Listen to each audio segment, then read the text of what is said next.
Squall reviews a channel for adult collectors and may not be suitable for children under 13 years of age. Viewer discretion is advised.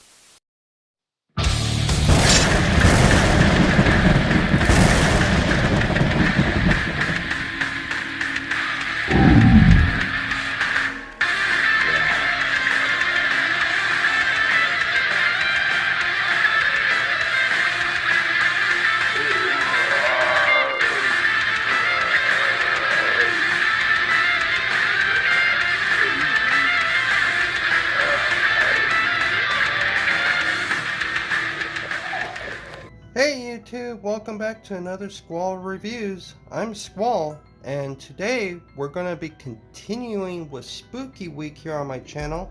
Leading up to Halloween, every day we'll be taking a look at something with a little bit of a spooky flavor.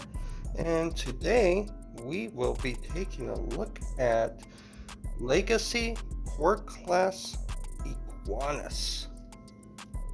This guy pulls it off. This is a nice looking motorcycle while keeping the lizard aesthetics to it. You got a nice Decepticon logo there.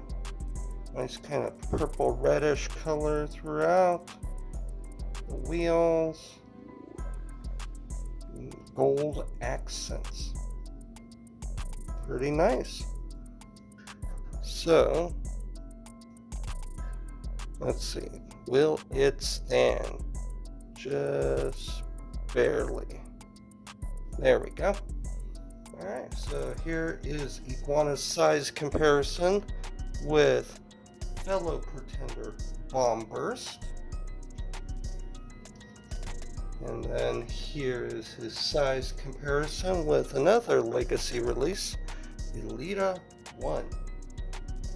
And as you can see, for a motorcycle, that kind of fits pretty well with the car, though a lot taller. Alright guys, I had to prop him up. He was just falling over, so I just used Bomb Burst's box. But if you have a really flat surface, I think there's just a bubble here in my little recording thing. If you have a flat surface, he should sit on these tires just fine. It's just, I'm having problems because I think there's like a little bit of a bubble right here. So, to get him transformed, you can start by removing the weapon. There we go. And let's see. We gotta peel the feet off of the rear tire. And then you pull the knees out from what is his tail. And I just lightly work them out. That tab is tight in there. I'm just afraid it will snap one day. See, it just kind of wants to stick in there. Alright, straighten the legs out and rotate them around like that. Rotate the feet to be right. There we go. The whole waist section can turn completely around. At least mine's a little tight. I don't know if that's across the board or what, but it wants to fight me sometimes. And what you then do is free up the hands, just like that. Pull the arms out. The arms kind of peg into this little like square section here, which gives him enough room to actually grab the tire with his hands. When you do that, now the backpack, you want to assemble the front wheel like that, and this rear wheel, I thought I broke it because it has a little bit of looseness to it, and I looked in there and there's a ball joint with like a pin going through it, and I thought I broke it because I thought the pin shouldn't be visible. But then I noticed that, let's see, right in there you could kind of see it. It's a separate piece, and it's sculpted in a way that fits over like a little gear. So if you get it loose like that, it's not broken. But I'm just worried that it's not going to hold together over time either. But you get that rear wheel up like that. Now you take the front of the motorcycle, bring it up over his head, bring it down like that, and then you close it up. And these pieces will peg right into those slots, and that will make everything solidified. Just like that. There we go. We can put his weird blaster tuning fork weapon in his hand using the smaller peg. There we go. Alright, we'll bring in the others for comparison. We got his fellow Pretender Shell and Core Class figure, Bomb Burst. And then we got Legacy Deluxe Elita 1. And there we go.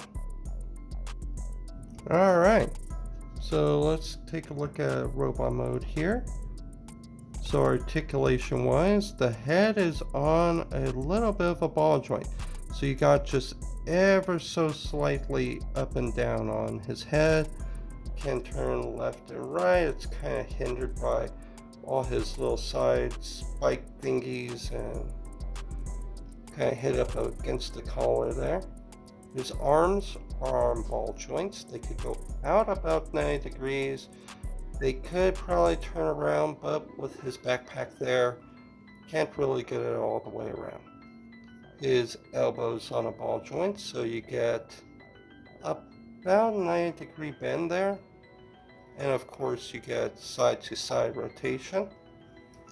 His hips are on ball joints, so you get out about that much, forward and back. Starts banging up on stuff, but you could get about that much. His knees are on ball joints, so you get swivel as well as pretty good, a little bit past 90 degree bend. And the feet are on ball joints too. Now they could go all the way in for a nice tilt, can go down a little bit, up a little bit. Overall, great posability for a figure of this size. Alright, so final thoughts on Iguanus. I like that they're doing the core class figures, the Pretender shells, with the shell as the main robot mode, and still giving it the vehicle mode of what the inner robot had.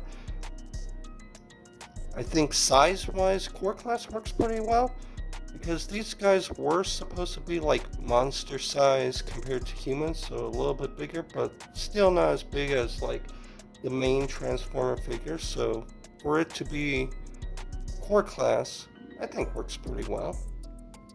I like the sculpt, I like all the paint apps. Nice gold they use, a bright red they use.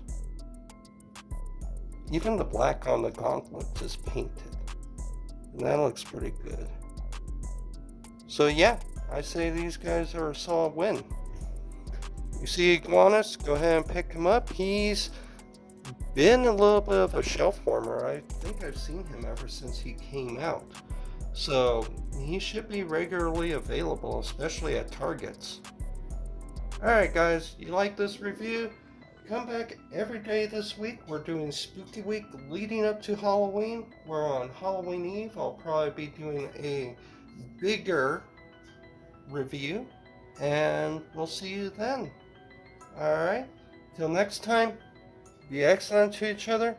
Party on, dudes. We'll see you in the next. Thank you for watching. Please remember to like, share, and subscribe. It doesn't cost you anything, but helps my channel grow.